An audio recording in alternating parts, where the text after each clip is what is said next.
पवन पुत्र हैं किसकी मां ने अपने वेग को बढ़ाया तो महाभारत में पढ़ के देख लो, इनके चलने के वेग से वृक्ष उखड़ उखड़ कर गिर रहे थे।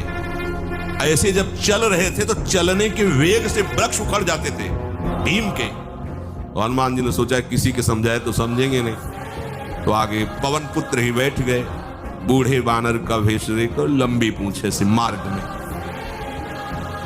मर्यादा है, किसी पशु को भी नहीं लांघना चाहिए। उन्होंने कहा है वृद्ध बानर ये अपनी पूंछ हटा ले और मार्ग दे दे, इस समय मैं विशेष कार्य के लिए जा रहा हूं। तो उनका जब कह ही दिया है वृद्ध, तो आप समझ ही रहे होगे कि वृद्ध में क्या ताकत होती। आप पूंछ हटा लीजिए।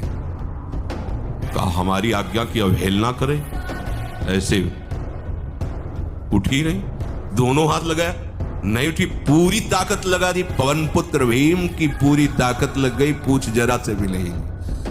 हाथ जोड़ के खड़े बोले हम समझ गए हमारे बड़े भ्राता आप हनुमान जी हैं, क्योंकि ऐसा कोई बानर सृष्टि में पैदा नहीं हुआ कि मैं उसकी पूंछ ला हिला सकूं।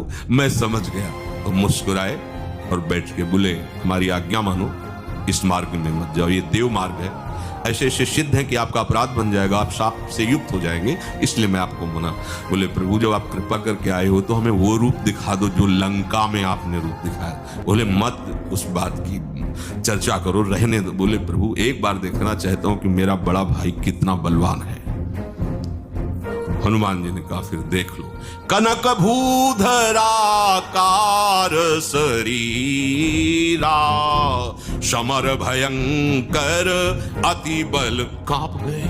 भीम जी हाथ जोड़ बोले स्वर्णिम कांति, वो भयानक उनका रुद्र रूप, कांप गए, भीम कांप गए। वायु में अगर बल में देखा जाए तो सबसे ज्यादा वायु बलवान है।